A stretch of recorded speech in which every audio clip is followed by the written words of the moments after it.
بسم اللہ الرحمن الرحیم۔ سورۃ الرعد، مکی، 43 آیتیں، 6 رکوع۔ گزشتہ سورہ احسن القصص تھا۔ جمال میں جلال کے پہلو اور جلال میں جمال کے انداز لیے ہوئے تھا۔ یہود کی کج بحثیوں کا احسن ترین انداز سے جواب، یوسف کے جمال باطنی کا نورانی بیان، فطرت انسانی کی مہلک کمزوریوں کا مرقع، روح کی عظمت، قلب کی حرکت اور حواس کی سراسیمگی کا عبرت آموز بیان، اور سورہ کلام اللہ کی 4 بنیادی صفات کے ذکر پر ختم ہوا۔ کلام اللہ ہونے کی حیثیت سے گزشتہ کتب سماوی کی تصدیق کرنے والا، خاتم النبیین کے لیے آخری جامع کتاب ہونے کے باعث ہر شے کی تفصیل سے مزین، اور ایمان والوں کے لیے سراپا ہدایت و رحمت۔ سورہ کا آخری لفظ یؤمنون تھا۔ اب اللہ تعالیٰ اپنے بندوں کو اسی ایمان کی دعوت دیتا ہے۔ توحید خالص کو ذہن نشین کرانے کے لیے مختلف دلائل و شواہد پیش فرماتا ہے۔ اسی کے جلال و جمال کی نشانیوں میں سے بجلی اور بارش ہے۔ سورہ کا نام اسی مناسبت سے الرعد پسند فرمایا کہ یہ بے شمار تحرکات کی موجب ہے، تاکہ یہ صورت مومن کے لیے اللہ کے جلال و جمال پر شاہد ہو اور کافر اس خالق کائنات کی قدرت کاملہ کی جانب متوجہ ہو، اور اس دن سے ڈریں جب اس کا عذاب ہزار ہاں بجلیوں سے زیادہ دہشت ناک ہوگا۔ اور اس کتاب پر جسے کتاب مبین فرمایا جا رہا ہے غور کریں۔ تمام کتب سماویہ کی تعلیمات کا نچوڑ توحید اور توحید خالصی تھا۔ اس تعلق سے اور اس لیے بھی کہ اسلام کا مقصد ہی کلمہ توحید کی تلقین ہے، صفات باری تعالیٰ کا بیان ہے۔ اس کی عظمت مومن کے قلب میں راسخ کی جا رہی ہے۔ کائنات کی ہر شے اپنے خالق کی فرما بردار ہے۔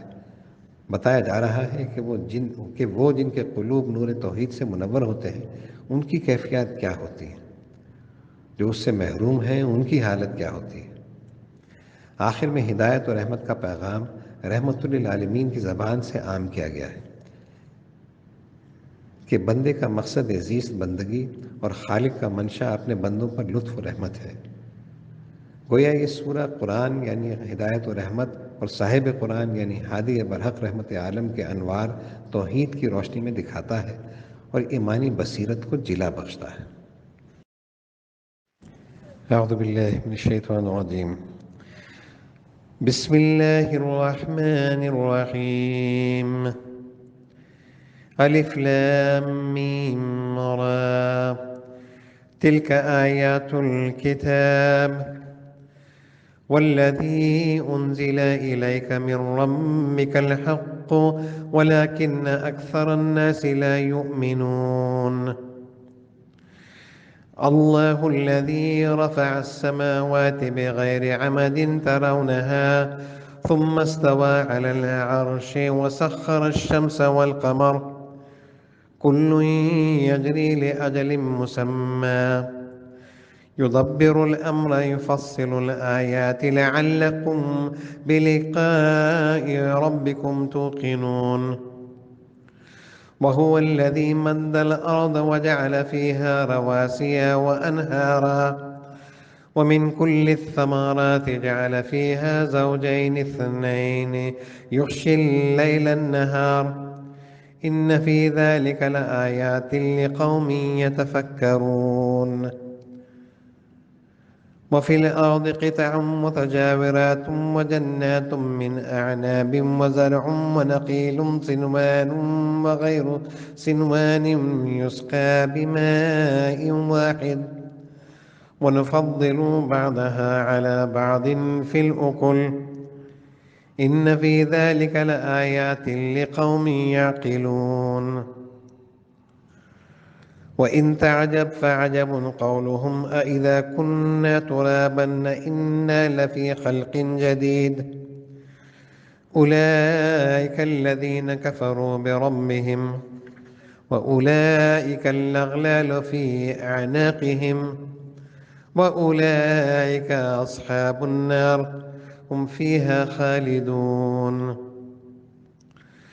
ويستعجلونك بالسيئة قبل الحسنة وقد خلت من قبلهم المثلات وَإِنَّ رَبَّكَ لَذُو مَغْفِرَةٍ لِلنَّاسِ عَلَى ظُلْمِهِمْ وَإِنَّ رَبَّكَ لَشَدِيدُ الْعِقَابِ وَيَقُولُ الَّذِينَ كَفَرُوا لَوْلَا أُنزِلَ عَلَيْهِ آيَةٌ مِّن رَّبِّهِ إِنَّمَا أَنتَ مُنذِرٌ وَلِكُلِّ قَوْمٍ هَادٍ۔ شروع اللہ کے نام سے جو بے حد مہربان نہایت رحم والا ہے۔ الف لام میم را، اے رسول یہ کتاب الہی کی آیتیں ہیں، اور جو کچھ آپ پر آپ کے رب کی طرف سے نازل ہوا وہی حق ہے، مگر اکثر لوگ ایمان نہیں لاتے۔ ان منکروں کو یوں متوجہ فرمائیے کہ دیکھو خالق کائنات کی ہر چیز کس طرح اپنے خالق کی وحدانیت کا ثبوت دے رہی۔ قرآن کہتا ہے کیا ان کو ارض و سما میں اس کی نشانیاں نظر نہیں آتی؟ پھر اس کے حق ہونے میں اور آپ کے برحق ہونے میں انہیں کیا شبہ ہے؟ کتاب وہ جو منزل من اللہ ہے، اور اللہ وہ ہے جس نے بلا ستونوں کے آسمانوں کو بلند کر رکھا ہے جیسا کہ تم دیکھ رہے ہو، پھر عرش پر قائم ہوا، کائنات میں اپنا قانون جاری کیا، اور سورج اور چاند کو جو اس کائنات کے لیے مرکز و محور ہیں اپنے اپنے کام پر لگا دیا۔ ہر ایک وقت معین پر چلتا رہتا ہے، جس سے شمسی قمری نظام کا قیام ہے، یا وقت معین یعنی قیامت تک یوں ہی گردش کرتا رہے گا۔ غرض کائنات کی ہر شے اس کے تابع فرمان ہے، اور وہی ہر بات کا انتظام کرتا ہے۔ خلق اور امر سب اللہ ہی کے لیے ہے، اور وہ اپنی نشانیاں اس لیے ظاہر فرماتا ہے تاکہ شاید تم کو خدا کے سامنے حاضر ہونے پر یقین آ جائے۔ سمجھ لو جس نے ہمیں پیدا کیا اور ہمارے لیے سب کچھ پیدا کیا، اس کے لیے دوبارہ ہمیں پیدا کر دینا کیا بڑی بات ہے۔ دیکھو جن کو اس سے ملنے کا یقین ہے، کائنات کی ہر شے ان کے اس یقین کو کس طرح تقویت بخشتی رہتی ہے۔ اور اللہ وہی ہے جس نے زمین پھیلائی اور اس میں پہاڑ و دریا رکھے، اور ہر طرح کے پھلوں کی کہ اس میں دو دو قسمیں بنائیں، جوڑے پیدا کیے، پھلوں میں نر و مادہ پاتے ہو، ترش و شیریں، گرم و سرد، یہ سب اللہ ہی کی تخلیق ہے۔ اور اللہ ہی ہے جو دن کو رات کا لباس یا رات کو دن کا لباس پہناتا ہے، ایک کے بعد ایک آتے رہتے ہیں، اور اسی گردش لیل و نہار کی بدولت دنیا میں کیا کچھ ہو رہا ہے، اور ان کے اسباب، کیفیت اور افادیت کو ہر اہل علم اپنے انداز سے دیکھتا اور سمجھتا رہتا ہے۔ بے شک اس میں فکر کرنے والوں کے لیے بے شمار نشانیاں ہیں۔ اور زمین ہی کو لو، زمین میں طرح طرح کی قطعات ہیں ایک دوسرے سے ملے ہوئے، اور انگور کے باغ اور کھیتیاں ہیں، اور کھجور کے درخت ایک کی جڑیں دوسرے سے ملی ہوئی، جھنڈ کے جھنڈ، اور بعض دور دور یعنی بکھرے ہوئے، حالانکہ ان کو پانی ایک ہی نہر، دریا یا بارش سے ملتا ہے۔ اور یہ فرق و امتیاز جو تم دیکھتے ہو اتفاقی نہیں، ہم ہے کہ پھلوں میں ایک کو دوسرے سے بڑھا دیتے ہیں، کہیں ایک میوہ دوسرے سے بہتر، کہیں ایک باغ دوسرے سے زیادہ شاداب۔ بے شک ان چیزوں میں عقل سے کام لینے والوں کے لیے بڑی نشانیاں ہیں۔ جو صفات سے ذات کو پہچانے وہی عاقل ہے۔ یاد رہے کہ فکر ثانی کی طرف لے جاتی ہے، عقل اس کی صفت کی طرف لاتی ہے۔ غرض کائنات کی ہر شے اللہ کے وجود پر شاہد ہے۔ یہاں دنیاوی سرسبزی اور روحانی بالیدگی کا سبب امر اور ابر رحمت کو بنایا گیا ہے، اور جملہ امور ایک خالق کائنات کے زیر فرمان ہے۔ کیا اس مٹی سے اگتے ہوئے دانے کو دیکھنے کے بعد بھی لوگوں کو اپنے دوبارہ پیدا کیے جانے پر تعجب محسوس ہوتا ہے؟ اور اگر آپ کو کفار کی ناسمجھی پر تعجب ہو تو واقعی ان کافروں کا یہ کہنا عجیب ہے کہ جب ہم مٹی ہو جائیں گے تو کیا اثر نو زندہ کیے جائیں گے؟ اس سے بڑھ کر جہالت اور کیا ہوگی؟ یہی لوگ ہیں جو اپنے رب کی قدرت کاملہ کے منکر ہو گئے، اور یہی ہیں جن کی گردوں میں طوق ضلالت ہوں گے، اور یہی اہل دوزخ ہیں، اس میں وہ ہمیشہ پڑے رہیں گے۔ اور ان کا یہ حال ہے کہ ایمان لانے کے بجائے کہ فلاح پاتے، آپ سے یہ لوگ بھلائی سے قبل برائی کے خواہاں ہیں، انکار حق کر کے چاہتے ہیں کہ عذاب آئے اور جلد آئے، حالانکہ اس سے پہلے منکرین حق پر بہت سے عبرتناک عذاب گزر چکے ہیں۔ چاہتے تو ان سے عبرت لیتے، اور آپ کا پروردگار لوگوں کو ان کی زیادتیوں کے باوجود معاف کرنے والا ہے، اور بے شک آپ کے رب کا عذاب بہت سخت ہے۔ اور کافر کہتے ہیں کہ اللہ کے نبی پر اس کے رب کی طرف سے کوئی نشانی کیوں نہ اتری، کوئی ایسا معجزہ ہوتا کہ ہم سب سمجھ لیتے کہ یہ اللہ کے رسول ہیں۔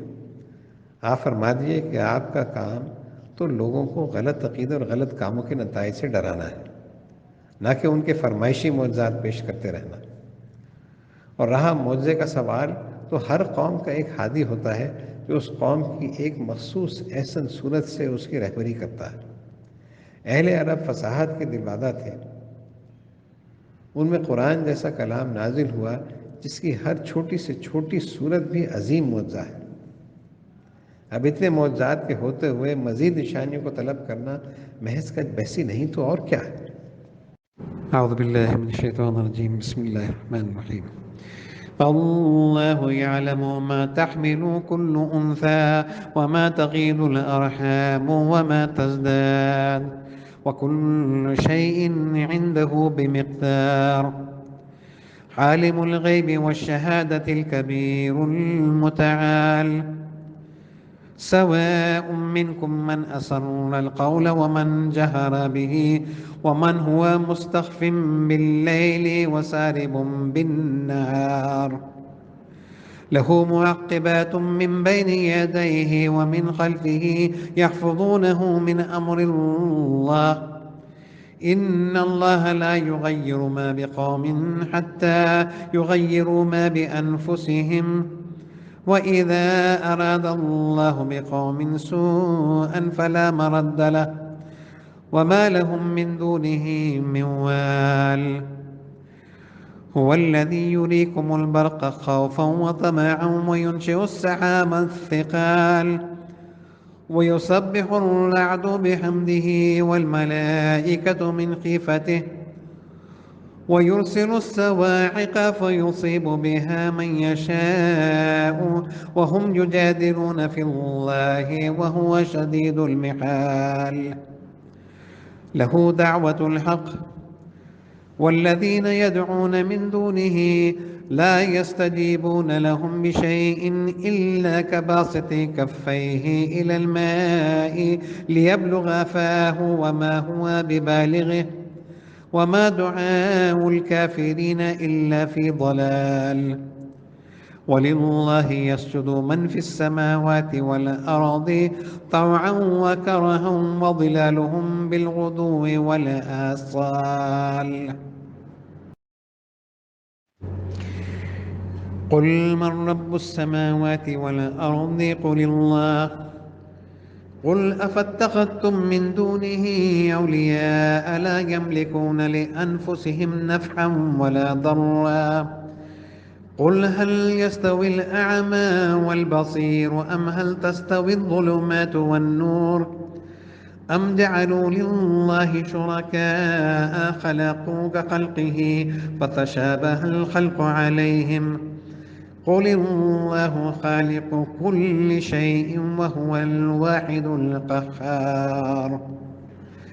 أنزل من السماء ماء فسالت أودية بقدرها فاحتمل السيل زبدا رابيا ومما يوقدون عليه في النار ابتغاء حلية أو متاع زبد مثله كذلك يضرب الله الحق والباطل.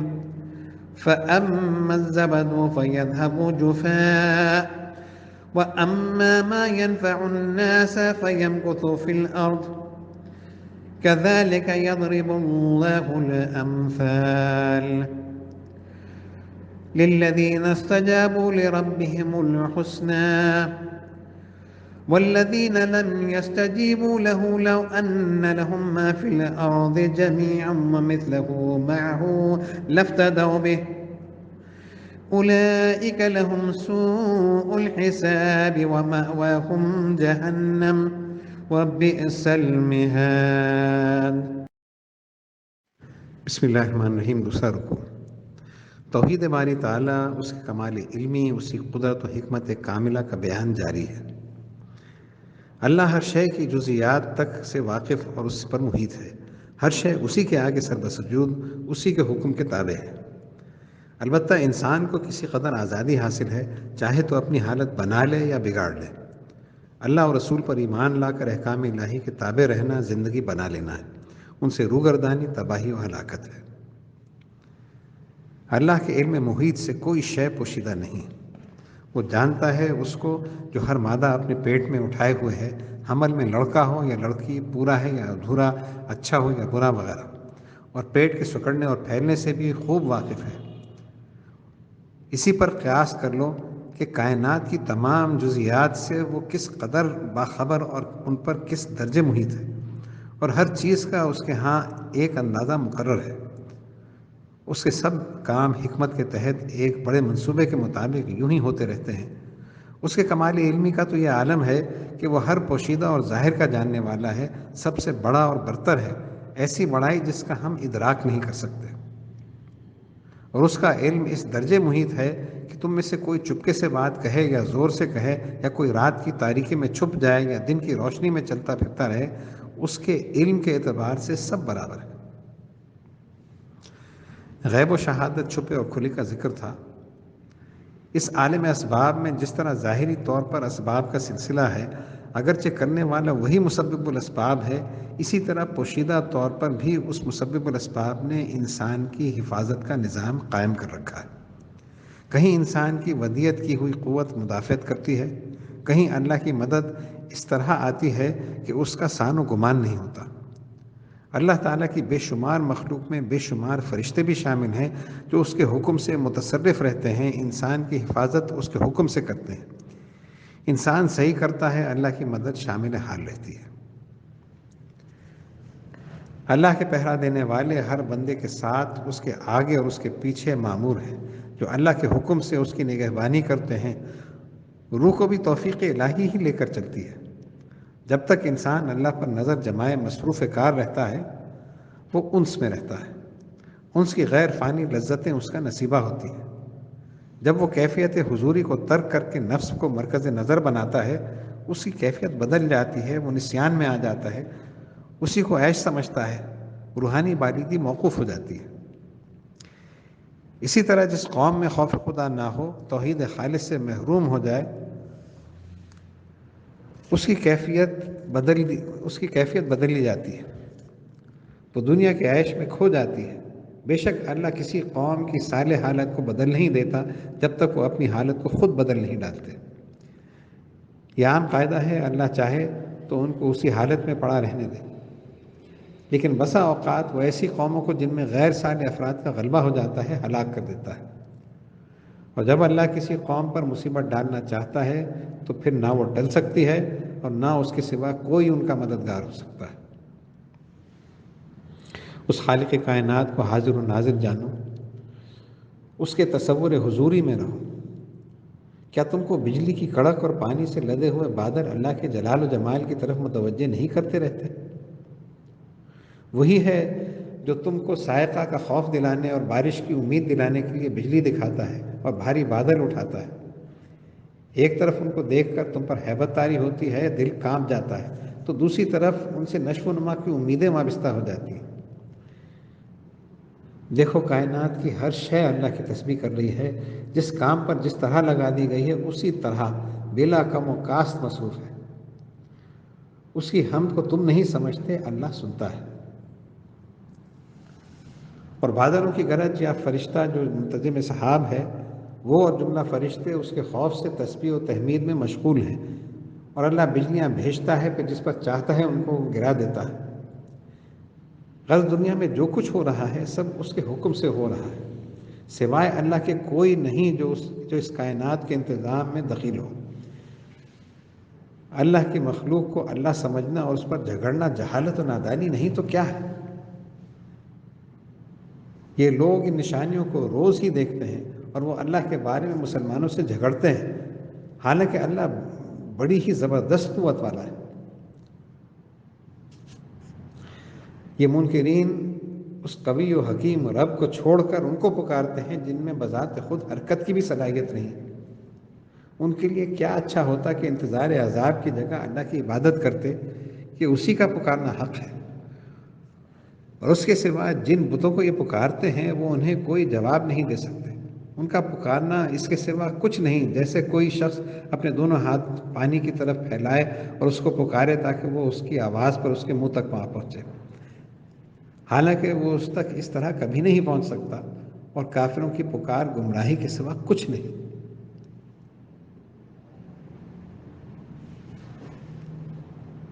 کیونکہ جواہر ہوں یا آراز سب اس کے حکم کے تابع ہیں، اور آسمانوں اور زمین میں جتنی مخلوق ہے، خوشی سے یا لاچاری سے، سب اسی کے سامنے سر بسجود ہیں، اور ان کے سائے بھی صبح و شام زمین پر پھیل کر گویا اپنے خالق کو سجدہ کرتے ہیں۔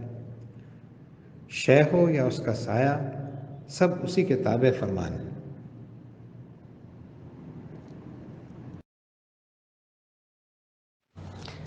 آج کے رکوع میں سجدہ ہے، اس لیے تلاوت اور ترجمہ دونوں جو ہے اس میں دو حصوں میں کیا گیا ہے، تاکہ جہاں سجدہ ہے وہاں یہ رک جائے، لوگ سجدہ کر لیں اور پھر آگے چلیں۔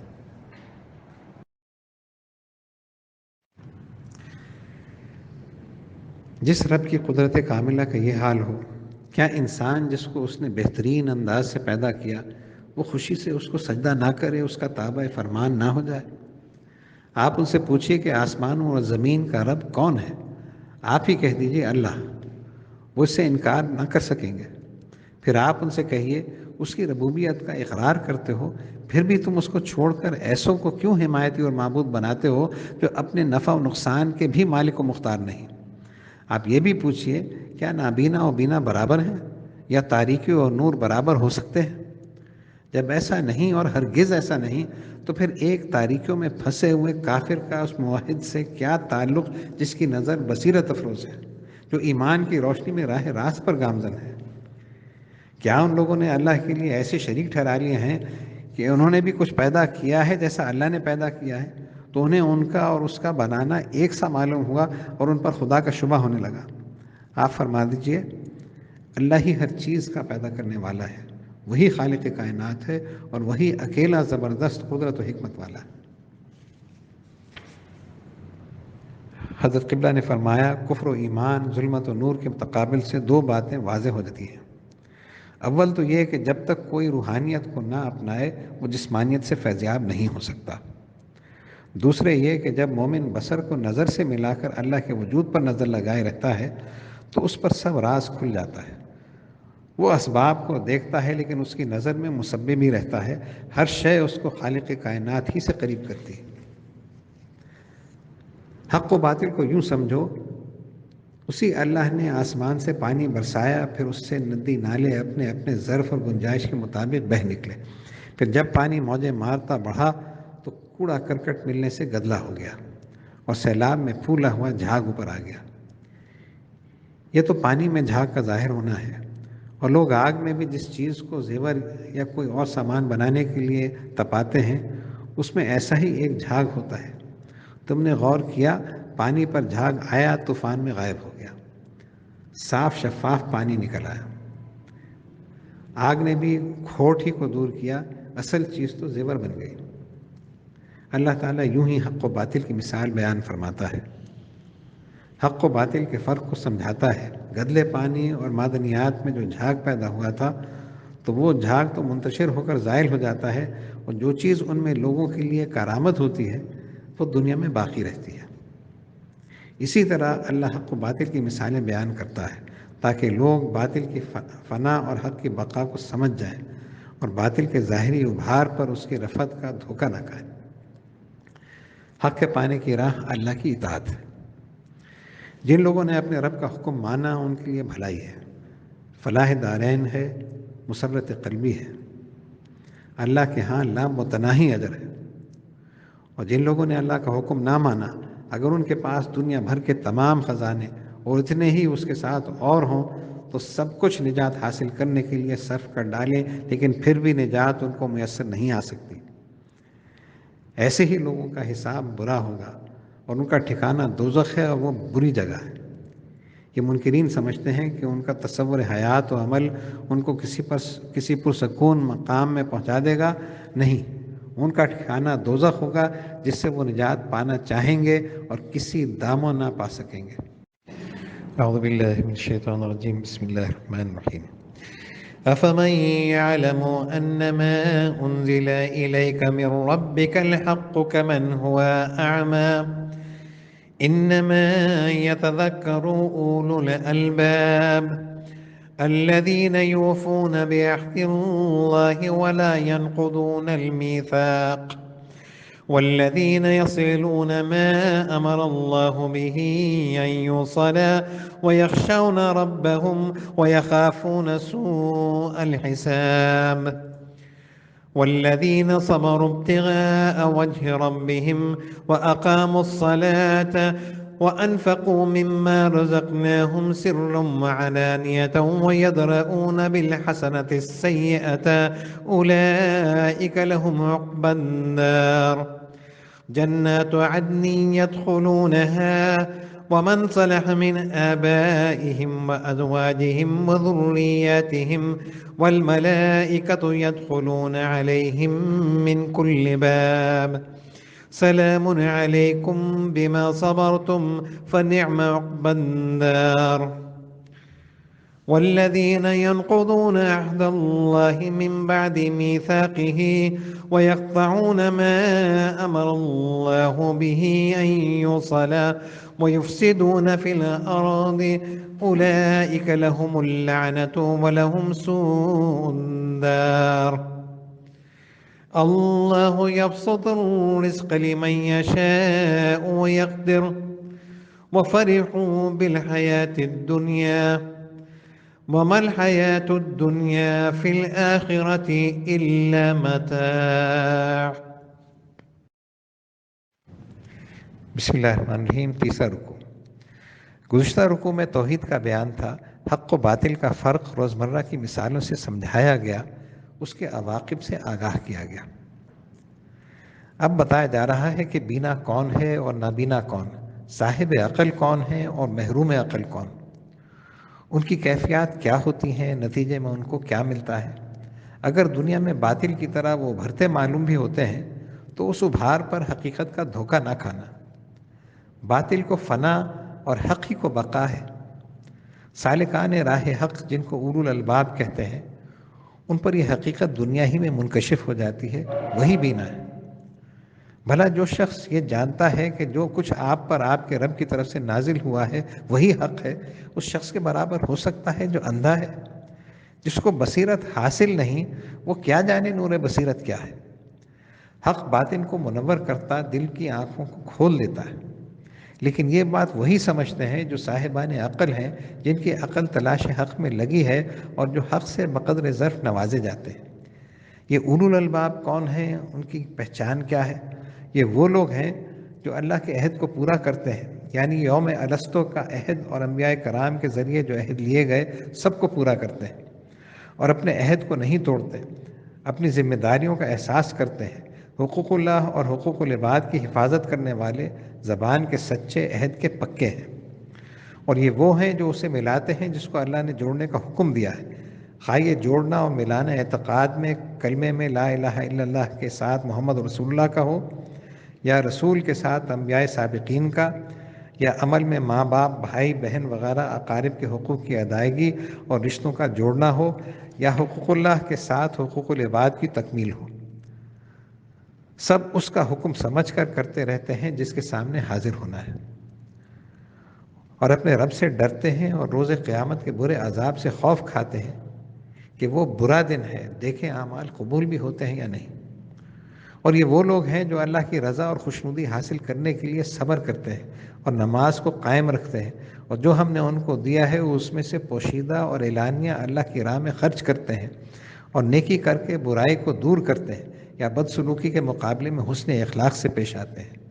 انہی کے لیے آخرت کا گھر ہے، ہمیشگی کے باغ جن میں وہ خود بھی داخل ہوں گے اور ان کے آباء و اجداد، بیویوں اور اولاد میں سے وہ بھی جو صالح ہوں گے، اور فرشتے ان کے پاس بہشت کے ہر دروازے سے داخل ہوں گے اور کہیں گے سلامتی ہو تم پر، یہ تمہارے صبر کا اجر ہے. سو کیا اچھا گھر آخرت میں تم کو ملا. حدیث شریف میں ہے کہ حضور صلی اللہ علیہ وسلم جب شہداء کی قبروں پر تشریف لے جاتے تو پڑھا کرتے سلام علیکم بما صبرتم فنعم عقبی الدار۔ حضور کی اتباع میں یہی انداز خلفائے راشدین کا تھا۔ اور جو لوگ اللہ کے عہد کو اس کی پختگی کے بعد توڑ ڈالتے ہیں، اللہ اور رسول سے بدعہدی کرتے ہیں، اور جس کو اللہ نے ملانے کا حکم دیا ہے اس کو قطع کر ڈالتے ہیں، اور زمین میں فساد پھیلاتے پھرتے ہیں، دوسروں کے لیے وبال جان بنتے ہیں، دراصل وہ خود اپنے پر ظلم کر رہے ہیں۔ یہی لوگ ہیں جو اللہ کی رحمت سے دور پھینک دیے گئے، اور دوزخ ان کے لیے برا ٹھکانہ ہے۔ ان کا دنیا میں فساد پھیلانا، اللہ کے حکم سے روگردانی کرنا اسی لیے تو ہے کہ ان کو دنیا کی دولت مل جائے، حالانکہ وہ یہ بھی بھول جاتے ہیں کہ اس کا دینے والا بھی اللہ ہے۔ دین و دنیا دونوں کی دولت وہی دیتا ہے۔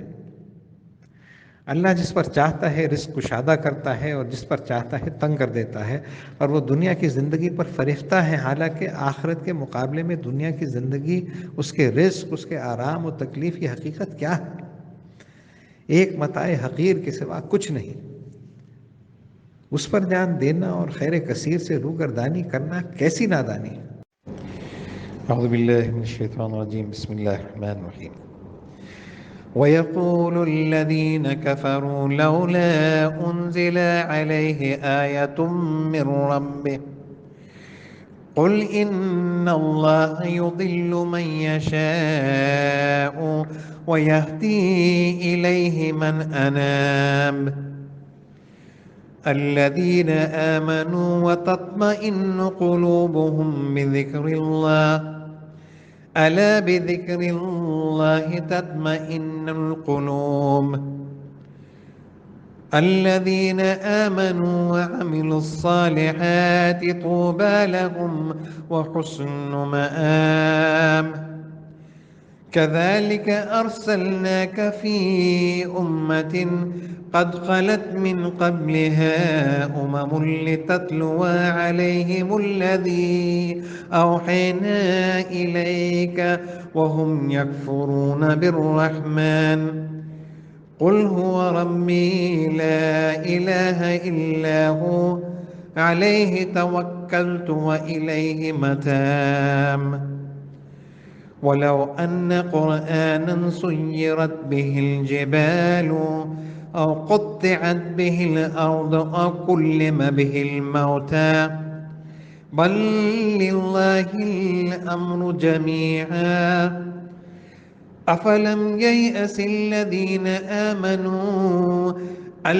لَّوْ يَشَاءُ اللَّهُ لَهَدَى النَّاسَ جَمِيعًا وَلَا يَزَالُ الَّذِينَ كَفَرُوا تُصِيبُهُم بِمَا صَنَعُوا قَارِعَةٌ أَوْ تَحُلُّ قَرِيبًا مِّن دَارِهِمْ حَتَّىٰ يَأْتِيَ وَعْدُ اللَّهِ إِنَّ اللَّهَ لَا يُخْلِفُ الْمِيعَادَ۔ بسم اللہ الرحمن الرحیم۔ چوتھا رکوع۔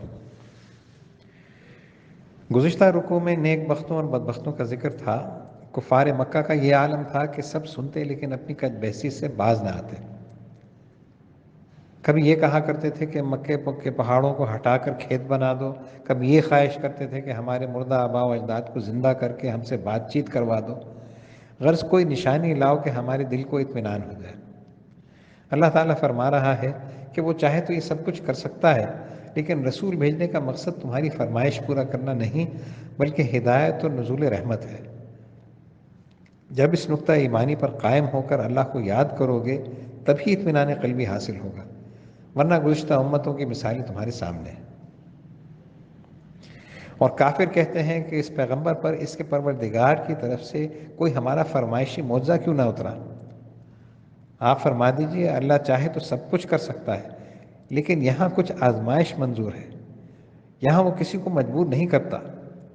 بے شک اللہ جس کو چاہتا ہے گمراہ رکھتا ہے، اور جو اس کی طرف رجوع کرے اس کو راہ ہدایت دکھا دیتا ہے۔ جو اللہ کی طرف رجوع رہتے ہیں وہی اہل ایمان ہیں، یعنی جو لوگ ایمان لا چکے اور جن کے دل اللہ کی یاد سے تسکین پاتے ہیں وہی اس حقیقی سکون سے ہم آغوش ہیں جو کسی دوسری طرح حاصل نہیں کیا جا سکتا۔ سن لو اللہ ہی کے ذکر سے دلوں کو اطمینان حاصل ہوتا ہے، یاد الہی قلب کی غذا ہے، اسی سے اس کو تسکین ہوتی ہے۔ اگر یہ لوگ آپ کو دیکھتے اور آپ کی بات سنتے تو یہ بھی جان لیتے کہ دولت اور فرمائشی معجزے تسکین کا باعث نہیں ہوتے۔ یاد الہی سے اس طرح بھی قلب دور ہوتا ہے اور اللہ کے ساتھ ایک تعلق پیدا ہو جاتا ہے۔ جنہوں نے یہ سمجھا ہے، ایمان لیا ہے، ان کی مسرت اور جمیعت خاطر کا کیا ٹھکانہ ہے۔ جو لوگ ایمان لائے اور نیک عمل کیے، ان کے لیے خوشی ہے یہاں بھی اور وہاں بھی، اور بہترین ٹھکانہ آخرت میں۔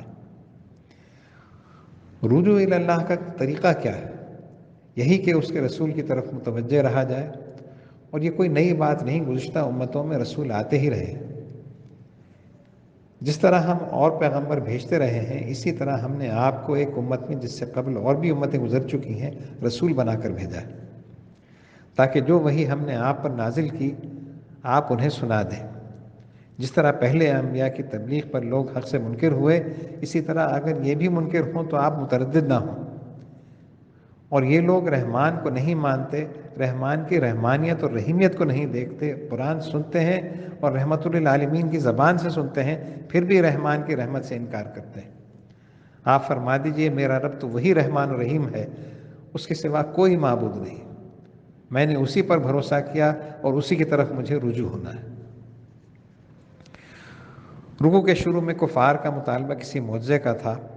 رب العزت نہایت بلیغ انداز میں قرآن ہی اس کے معجزے ہونے کی طرف اشارہ فرما رہا ہے۔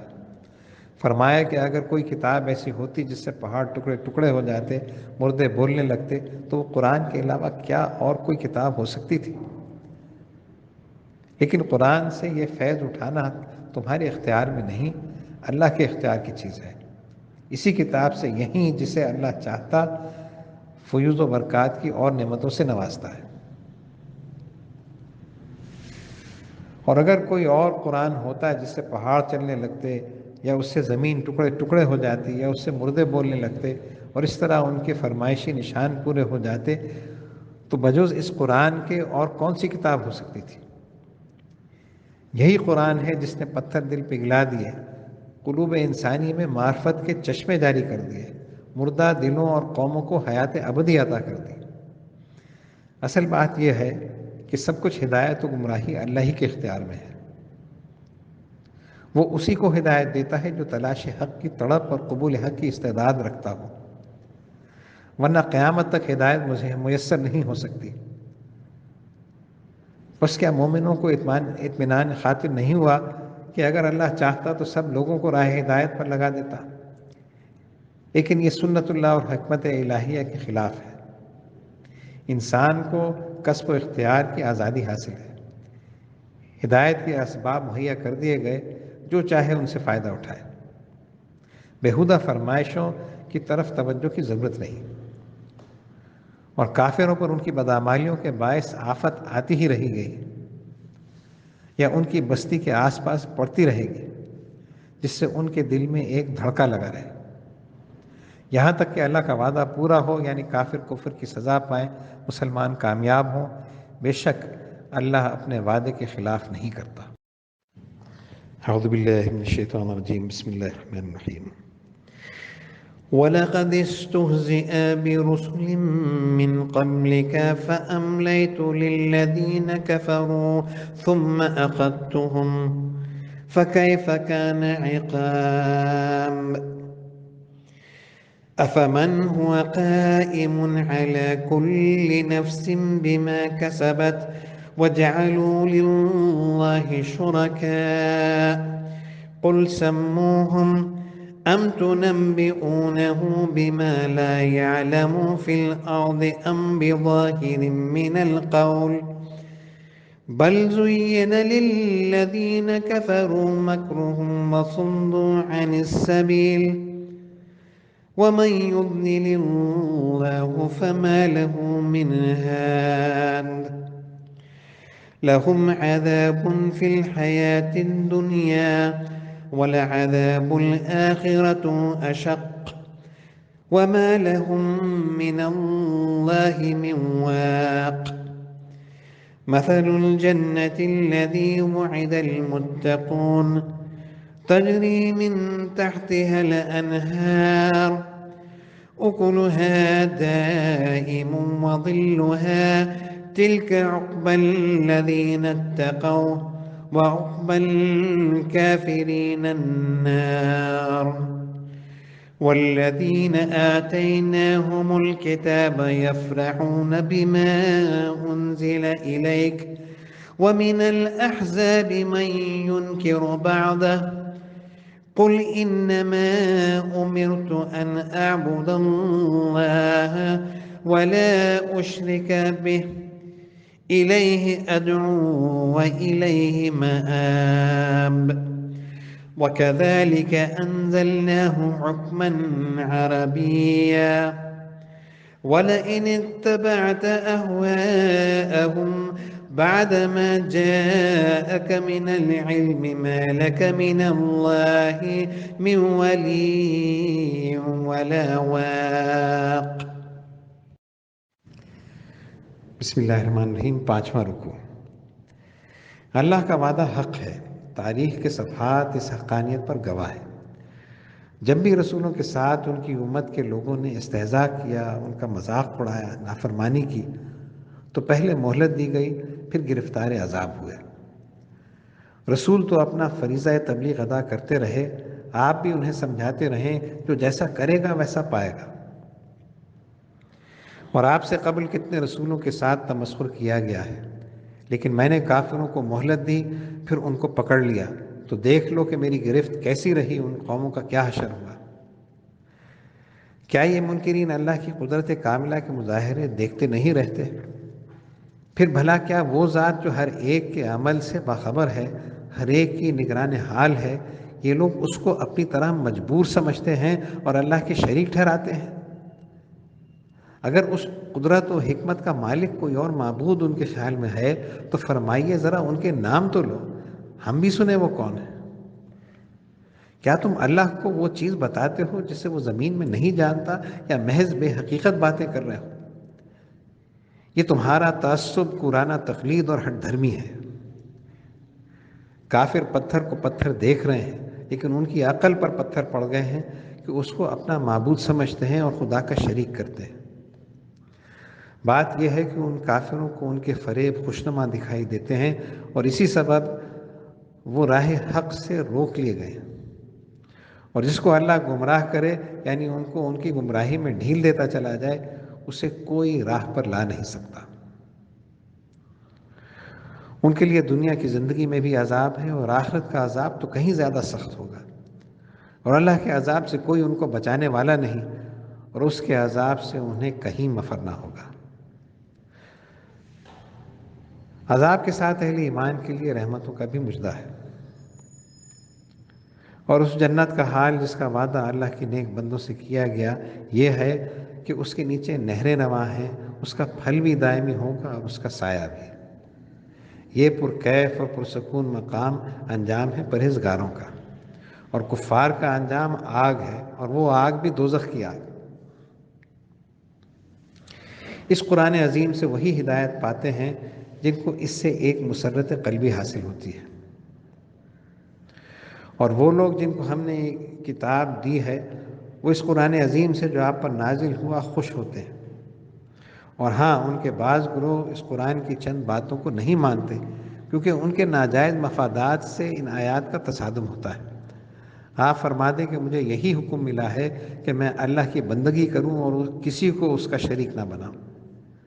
مجھے تمہاری خوشی اور ناخوشی سے غرض نہیں. میں جس کا بندہ ہوں اسی کی طرف تم کو بلاتا ہوں، اور اسی کی طرف مجھے لوٹنا ہے. اور جس طرح پہلے کتابیں نازل ہوئیں، ہم نے یہ قرآن عربی زبان میں محمد کی زبان میں نازل کیا. اور اگر آپ مراد امت کے افراد سے ہے، ان کی خواہشوں پر چلنے لگیں اس کے بعد کہ یہ علم صحیح آپ کے پاس آ چکا ہے، تو اللہ کے سامنے نہ کوئی آپ کا مددگار ہوگا نہ حمایتی. یہ ہے کتاب اور صاحب کتاب کے آئینے میں درس توحید. عبد کو عبد کہہ کر بھیجا تو خطاب بھی عبد ہی سے ہے، عبدیت کا اعتبار دیا ہے. اپنے تمام نیک بندوں کو انہی کے دامن رحمت میں ایک جان کر خطاب فرمایا، اور اس طرح امت کو ان امور سے متنبع فرما دیا جن کے باعث وہ اپنے نبی سے جدا ہو جاتی رہی. یہ تنبیہ بھی ہے اور محبت بھی، تنبیہ امت کو، محبت حبیب سے۔ اعوذ باللہ من الشیطان الرجیم، بسم اللہ الرحمن الرحیم۔ وَلَقَدْ أَرْسَلْنَا رُسُلًا مِّن قَبْلِكَ وَجَعَلْنَا لَهُمْ أَزْوَاجًا وَذُرِّيَّةً وَمَا كَانَ لِرَسُولٍ أَن يَأْتِيَ بِآيَةٍ إِلَّا بِإِذْنِ اللَّهِ لِكُلِّ أَجَلٍ كِتَابٌ يَمْحُو اللَّهُ مَا يَشَاءُ وَيُثْبِتُ وَعِندَهُ أُمُّ الْكِتَابِ وَإِمَّا نُرِيَنَّكَ بَعْضَ الَّذِي نَعِدُهُمْ أَوْ نَتَوَفَّيَنَّكَ فَإِنَّمَا عَلَيْكَ الْبَلَاغُ وَعَلَيْنَا الْحِسَابُ أَوَلَمْ يَرَوْا أَنَّا نَأْتِي الْأَرْضَ نَنقُصُهَا مِنْ أَطْرَافِهَا وَاللَّهُ يَحْكُمُ لَا مُعَقِّبَ لِحُكْمِهِ وَهُوَ سَرِيعُ الْحِسَابِ وَقَدْ مَكَرَ الَّذِينَ مِنْ قَبْلِهِمْ فَلِلَّهِ الْمَكْرُ جَمِيعًا يَعْلَمُ مَا تَكْسِبُ كُلُّ نَفْسٍ وَسَيَعْلَمُ الْكُفَّارُ لِمَنْ عُقْبَى الدَّارِ وَيَقُولُ الَّذِينَ كَفَرُوا لَسْتَ مُرْسَلًا قُلْ كَفَى بِاللَّهِ شَهِيدًا بَيْنِي وَبَيْنَكُمْ وَمَنْ عِندَهُ عِلْمُ الْكِتَابِ۔ بسم اللہ الرحمن الرحیم۔ چھٹا رکوع۔ گزشتہ رکوع میں حضور صلی اللہ علیہ وسلم کی امت کو برائیوں کے عواقب سے متنبہ کیا گیا۔ اب حضور سے ان کفار کا ذکر ہے جو انکار حق سے باز نہیں آتے۔ حضور کو تشفی دی جا رہی ہے کہ کفار کا یہ انداز انبیاء علیہ السلام کے ساتھ ہمیشہ رہا ہے۔ آپ اپنا فریضہ تبلیغ ادا کر رہے ہیں، ان کے ایمان نہ لانے پر غمگین نہ ہوں۔ وہ دن دور نہیں جب ان کو اللہ تعالیٰ کے سامنے حاضر ہونا ہوگا اور اپنے اعمال کا حساب دینا ہوگا۔ یہ آپ کی رسالت سے انکار کرتے ہیں، آپ فرما دیں کہ اس کی صداقت پر اللہ اور اس کا کلام کافی گواہ ہے۔ اور اے رسول، ہم آپ سے قبل کتنے ہی پیغمبر بھیج چکے ہیں، اور ہم نے ان کو بیویاں اور بچے بھی دیے تھے۔ وہ فرشتے نہ تھے، اس دنیا کے رہنے والے انسان تھے، وہ اللہ کے رسول تھے۔ اور کسی رسول کو یہ قدرت نہ تھی کہ خدا کے حکم کے بغیر کوئی نشانی لا سکے۔ وہ سب بھی آپ کی طرح اللہ کے حکم کے منتظر رہتے تھے، فرمائشی معجزے نہیں دکھایا کرتے تھے۔ ہر وعدے کی ایک تحریر ہوتی ہے، ہر بات کے لیے ایک وقت معین ہے۔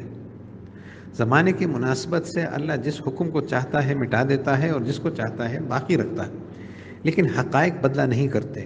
اور بنیادی کتاب اسی کے پاس ہے جو لوح محفوظ میں محفوظ ہے، اور جس کے حقائق جستہ جستہ زمانے اور فہم انسانی کے مطابق انبیاء علیہ السلام کے ذریعے بھیجے گئے، اور بالآخر جو قلب مومن کو سپرد کی گئی۔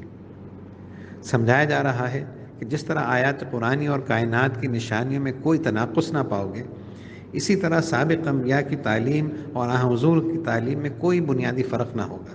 صرف زمانے کے اعتبار سے احکامات بدلے گئے، حقائق بدلہ نہیں کرتے۔